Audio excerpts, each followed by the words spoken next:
Welcome to another episode of What the Why with Barbara Ann on RVN Television. If you haven't seen us before, our show features conversations with diverse leaders from all walks of life about why they do what they do and how they figured things out.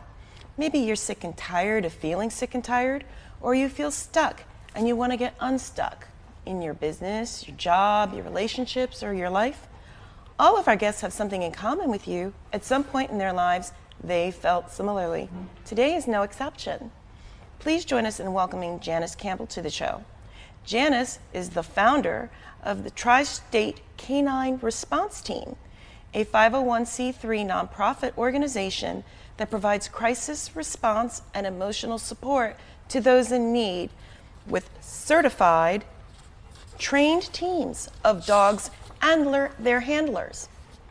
Based in Cherry Hill, New Jersey, their official mission, to which their all volunteer group is dedicated, is to comfort, support, and enhance the quality of life for those who are suffering from a personal condition or community crisis, utilizing the human-canine bond and its power to heal. The Tri-State Canine Response Team has provided certified and trained handler dog teams for animal-assisted activities, animal-assisted therapy, and animal-assisted crisis response. Since 2015, the team has touched the lives of more than 167,223 people in 9 years. Tri-State Canine Response Team is also proud to be the CIT New Jersey Canine Ambassadors for the CIT, which is Crisis Intervention Team of New Jersey. In that capacity, they provide services to 20 counties on an as-needed basis. Some of the services they have provided include crisis response support, comfort, and support during funerals. Also, question, persuade, refer training, presentations on the function and availability of Tri-State Teams partnerships during National Night Out and other local mental health and law enforcement events. I'm honored to have Janice and a member of her team with me here in the studio. So, without further ado, please join me in a round of applause in welcoming Janice Campbell and team member of the Tri-State Canine Response Team to our show. So, yay! Round of applause. So, hi, and who is your team member with you? I have to introduce him. He's the most important one actually here today, and everybody always wants to know. This is Logan. Logan is a golden retriever. He is 2.5 years old, and something special about him we always tell the children is Logan means little hollow, and he has a birthday on Halloween. Oh, wow. Well, very nice to meet you, Logan. And I can't really ask Logan this question because, well, I like to think I can talk to dogs, but sometimes I even think I understand what they're saying. But better question for you. What you're doing is profound and really does change lives. But I don't imagine that when you were a young child that you saw yourself living into this tremendous mission. So our first question we ask every guest is, what do you want to be when you were growing up? When I was growing up, I knew I was always going to do something with animals. And I was an equestrian, so I did a lot of riding and showing of horses. And I knew at that time, I guess it would have been I wanted to be a veterinarian. Oh. Because I always wanted to be immersed working with animals. Okay. So how did you go from that to this amazing nonprofit? It was a combination of two things that I loved. Obviously working with animals, and I was a tester and observer for Alliance of Therapy Dogs. So I was always working with dogs. And my background is I worked 20 years for the Mental Health Association in Southwestern New Jersey. So I had my background of mental health and also the dogs, and we married the two together, the two passions that I had together. And in 2015, when we started Tri-State, it wasn't a time when people were really talking about mindfulness or it's okay not to be okay or really taking care of yourself as they are doing now. So I knew there was a niche and a need of things we could fill. We started Tri-State really to help our first responders, our police, our firemen, our EMT, our dispatch. When things happen, these are the people that are going out and taking care of everybody else, but they're not taking care of themselves. And I worked next to Ed Dobelman, who was the CIT coordinator for Legacy for the state of New Jersey, all 21 counties, and we could see the difference that the dogs made working with people in mental health. We worked at some boarding home outreach programs. We worked with the inpatient, voluntary, and involuntary sides at Burlington County at their hospital. And the dogs could touch and help people in ways that the nurses, the doctors, the therapists really couldn't. Wow. And so you had worked in the mental health industry. You decided to marry the two. What prompted you to start Tri-State Canine Response Team specifically? Well, I knew I was going to be retiring in 7 years. Okay. So I wanted to have something to do after I retired, and the need in the community was huge.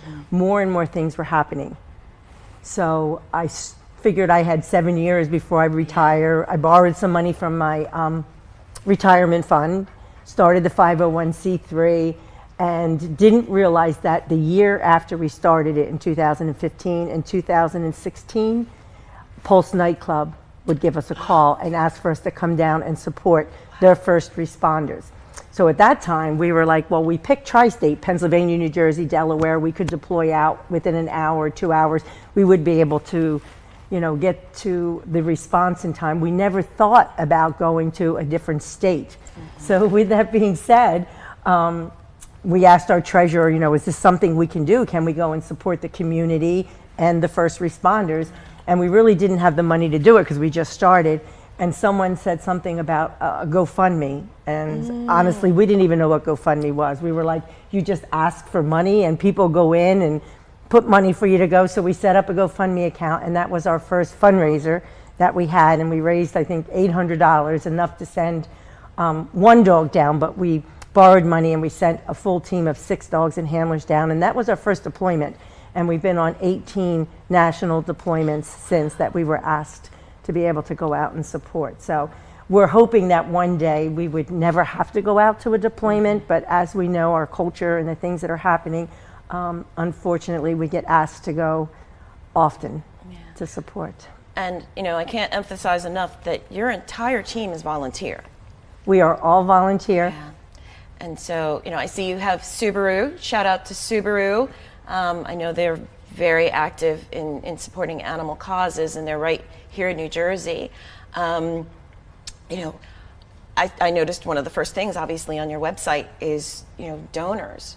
Is there anyone else in particular that you would like to just, mention that have been great supporters of your organization, and as well as your volunteers? Well, Subaru is one of our main sponsors we got, and they support us with being able to have a vehicle, but also being able to put new team members on and to outfit our teams and our dogs. We also have on our shirt, you'll see Mary's Fund. And Mary's Fund, when people will ask, who is Mary? And Mary is Mary Sherlock. And she was the school counselor at Sandy Hook who lost her life the day of the mass shooting, protecting the children. And Mary's Fund is down here in Deptford, New Jersey, her son Mara Schwartz and Eric Schwartz. And they also support us. We have a fundraiser every year that they sponsor. We also have DRI, who is one of our sponsors now. So we have more people coming in to support us. But we have fundraisers. We have the Boy Scouts. They'll sell popcorn and raise $250, and that sponsors a dog. We have the Girl Scouts. We have, individuals who know the work that we do that want to support us. So anyway, people in the community reach out when these kind of causes and things happen to help us pay it forward and to help. We now started with 5 dogs and 5 handlers, and we're up to 104 volunteers. And we have teams in 8 different states. We have teams in Florida and Texas, Indiana. So we have, different states that we're covering also, where we have teams located around the country. And honestly, when I was going to do something when I retired, I never thought it would be, as large of a mission that we were doing. But every day we're blessed to be able to pay back with our dogs. Yeah. And they have the gift, they do the work. But they have amazing handlers that they work with who help transport them to those different locations. We work hard. And obviously you do it, you can tell how much you love it.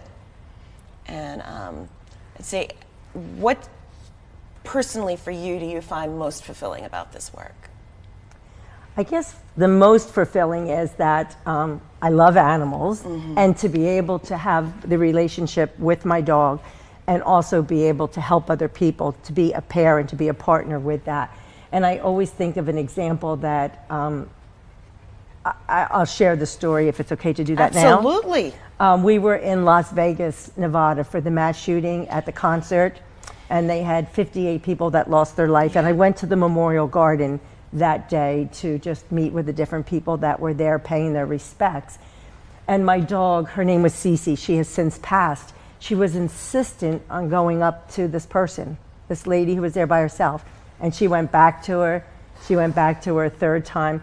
And I said to her, I am so sorry that my dog keeps coming up to you. And she said, that's okay. And she unzipped her bag and she took out her husband's cremains.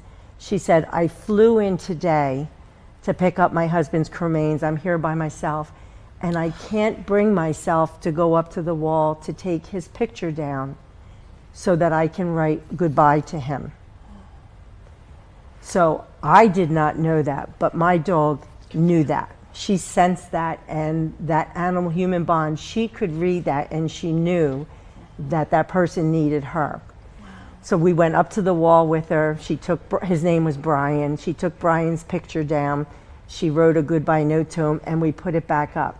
These are stories that wasn't just that one day. This happens all the time, over and over again, where the dogs have this special gift of knowing who needs them. We all know of us at home who have dogs when we come home and we've had a bad day, and our dog can sense it and they know just what to do. This happens to us on deployments, especially when the dogs start to learn what their job is. And for me, that reward or that gift is that I'm on the other end of the leash to be able to see my dog doing that work and that job. And it's, they're true blessings. They're true blessings with the work they do. She led me through a crowd of people at the Cross Memorial, and she would stop and the person's bottom lip would be quivering, and I knew they were the people who needed her the most, or us the most. And myself and many of the handlers are crisis counselors. So we're trained in critical incident stress management debriefings. We're with the Traumatic Loss Coalition. We're the disaster relief crisis counselors. So when we're meeting people in these crisis situations or the first responders, we're able to provide that psychological first aid or that support. And many times people will say, this is the first time I've been able to laugh or breathe or feel like, you know, I'm going to be okay after all of this. And they do that. I mean, it's a true gift. Yeah. Believe it or not, we're already at the halfway point. Uh-oh. Does that work for you, Logan? When I smile down, we smile back. So please come back after this break for our sponsors for more of What the Why with Barbara Ann and today's really special guests with the Tri-State Canine Response Team, Janice, Campbell, and Logan.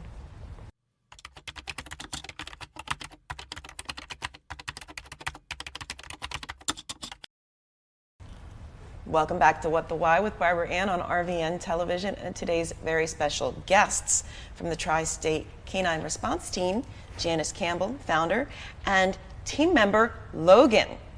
And you know, you've really spent a lot of time helping change the trajectory of people's mourning experiences. I know you mentioned a couple of different places that you've been deployed to. But one of the things we didn't talk a lot about yet is the work that you do in partnership with the state in terms of police and their funerals and things like that. So if you can share what you do as part of working with, you know, the people who are putting their lives on the line every day, our emergency responders in New Jersey. Well, 99% of our work is done here in the tri-state area in New Jersey, and being connected as the CIT ambassador dogs of New Jersey, we cover all 21 counties. So when anything happens throughout the state, we have our coordinators in each of the county that reach out to us and we're able to support. So we're able to work at an officer's funeral. We set up a canine comfort room where we'll be able to have the children of the officers or people come through. We also recently started in 2019, at Rowan University, they had 3 deaths from suicide. And one of our team members came up to us and said, you know, we're always going out after there's a suicide in a school or after an officer takes their own life. She said, is there something we can do that's preventive?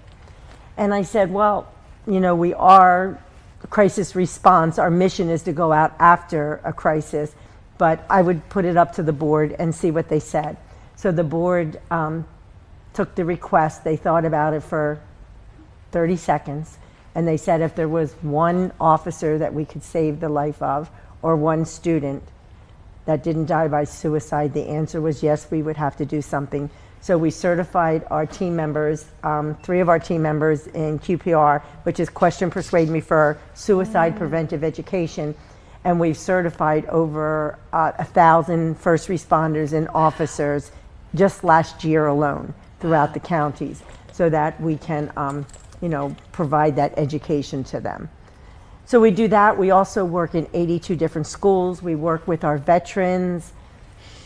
We work alongside of the Traumatic Loss Coalition in the schools, the Disaster Relief Crisis Counselors. So we really have our hands in many areas in the community, both in education and support. We work with our special needs, our autistic children in the schools. So we have many background. Our volunteers are teachers, retired doctors. They come from a vast array of experiences. But what's really nice about it is they all have the special gifts of the dogs, and they want to give back into the community. So he wants to come and say hello. Come on, it's okay. Okay. My doggies are going to be really jealous, but you are such a nice guy. Yes, you are. My doggies would probably love you if they got a chance to meet you. And there's a lot of training. I got Logan when he was 8 weeks old, and he started at 8 weeks, preparing him for the work that he's doing. He found something to nibble on the floor. Oh. And we started training with him, and the dogs are first trained as therapy dogs, where they get their background, they work for a year, and then after that they're screened to do crisis work, where they can work in unpredictable environments, where we could be able to not know exactly what we're walking into, and the dog would be able to continue to do the work that they're doing. So they are specially trained. And not all dogs are puppies. Some are rescue dogs, some are career change dogs that may be seeing eye dogs that came from a job that they can't do anymore or they're not suited for. So the dogs live with us. Everybody always asks that question, where do they live? Do they get to live with you? And the answer is yes, he lives with me, with his sister. I have 2. Aww. And they sleep in bed with us, and they are our pets. So when they do deploy with us, they are actually going with us and staying in the hotels and working in the community. We're very careful for their care, welfare, and safety to advocate for them, that the work they're doing is safe for them, that we're not overworking them or overstressing them. Awesome. We make sure they're taken care of on the deployments, that they have everything they need. If it's a swamp coat that keeps them cool, if it's a hot temperature, to taking days where they get to go swimming or they get to run up in the mountains to be able to de-stress themselves, because they take on all the energy and the pain of the people that we're visiting. That was going to be one of my questions is what do they do for, and what do you both do for your self-care? Well, we screen before we go, and we have our debriefing when we get back within 72 hours, but we also have our meals together, and we make sure that we are checking in on each other and what was the worst thing that happened that day, because we had 3 deployments in 2 months once last year, and it can be a lot, but we have to make sure that we're taking care of ourselves to be able to give and to take care of other people when we're out there. So. Especially on top of it, you're all volunteering, so it's not like you're going away and getting paid to do this work. You're going simply because this is your purpose. To make a difference, right? To make a difference for the people that you're working with. What's something you wish you knew before you decided to take on this mission? It's a balance. So for me, with Tri-State, to be honest with you, marketing is something, and IT and social media is something we are not good at and we don't do well. The dog handling, the work that we do, that really is. I didn't know that I needed to have as much experience in that area. So I'm learning now that I'm spending a little bit more time doing that than I really want to do, because my goal was to always be working with my dogs. So finding the people and plugging people in to be able to do the marketing or the IT pieces is something that's important, so that I can continue to do, you know, what my mission is and what I love to do with working with my dogs and sharing them. So it's a balance when you're, you know, a founder and a president, that you have to take care of all those different things at the same time. So doing that. Which is, yes, you know your strengths. Right. Yeah, and I'd be very surprised if there weren't some volunteers out there that would love to help with some of that. In case you're watching volunteers out there that would love to help with something like that. I'd say, what advice would you give to someone who was thinking about working either as a volunteer with your organization, or even maybe they're in a state where you're not currently active, if they were thinking about doing something like this themselves? We have actually helped 3 different states get up and running, and we help a lot of career dogs. I'm also teach a therapy dog class at Wonder Dogs in Berlin, New Jersey. But anyone who really wants to get started or to volunteer with us, they don't even really have to have a dog, because many times we need volunteers to come along with us to support the dogs and to support the work that we're doing. Oh, thank you. And we, like myself, I have 2 dogs, so I have people that are certified to handle my second dog. So there's different ways that people can always help with the organization. And if you have a dog that you're not sure could do the work or not, we mentor people into the group. If your dog has the right temperament and can do the work, needs a little bit of obedience and tweaking and learning experience, we can bring you in as a caring canine, not a crisis dog, and you can work in that capacity. Now, when Logan gets older and he doesn't want to do crisis work anymore, he may volunteer to go down and want to do caring canine work, where he goes to the library and people read him stories and tickle his tummy, where he doesn't want to go out and do the high-end crisis work. And we follow that and respect that.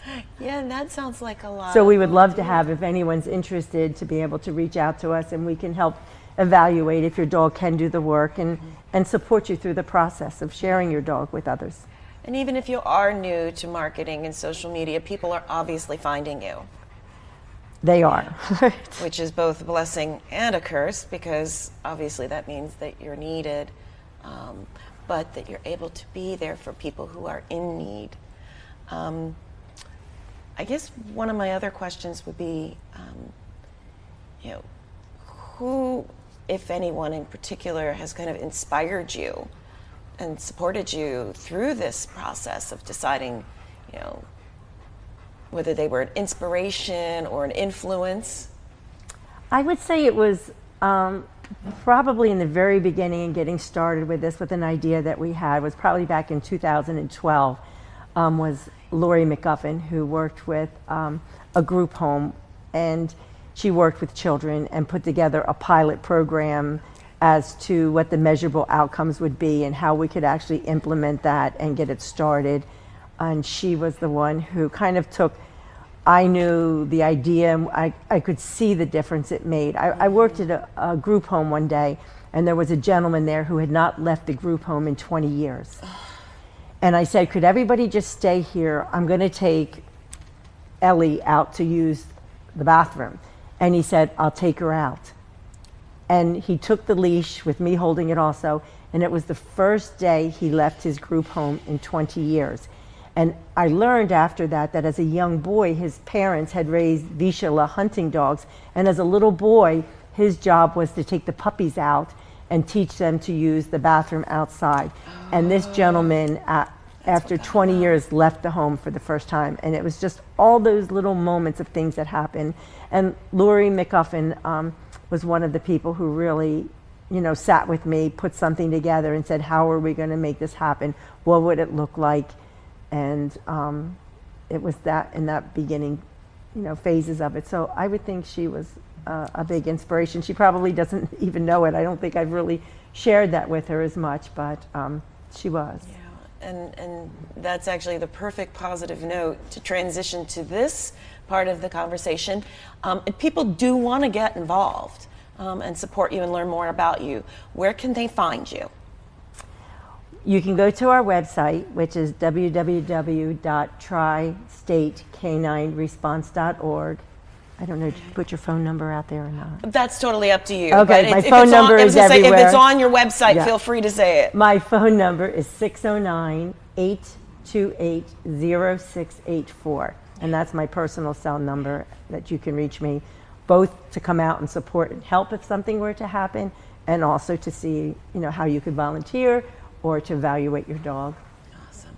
And I also know you're on Facebook too, and some other, Yes. so you can definitely find them. Thank you so much to Logan and to Janice for coming into the studio and sharing your story and the amazing things you're doing for people at really one of the most difficult times in their life. I can't thank you enough. Thank you for the this work you do. opportunity to, share this time with you. Maybe we'll have you back at some point, because we would love to. I suspect we're going to have a lot of people who really, really enjoyed Logan. So, regarding our upcoming guests, they may not be as furry and fun, but you still don't want to miss our conversations with them. They include leaders from all industries and backgrounds, and many of them overcame seemingly insurmountable challenges to figure out their purpose. So tune in and be inspired by how they did what they did, and how you can also achieve whatever you set your mind to when you overcome the fear of change or failure. And if you missed any of our past guests and you want to check out what they had to say, you can catch all of seasons 1 through 3 of our show on the What the Why page of RVN Television's website. You have so many viewing choices these days, so thank you very much for tuning in, and please tell a friend or colleague about us. And as a reminder, What the Why is available 24 hours a day, 7 days a week, 365 days a year on RVN Television, as well as on Roku. And also, whether you're looking to make changes in your life, no matter how big or small, please tune in again for more informational, illuminating, and amazing conversations with guests like Janice and Logan, who decided that what they wanted to do in life was really make a difference in the lives of others, and they went forth and figured out how to find their purpose and live it.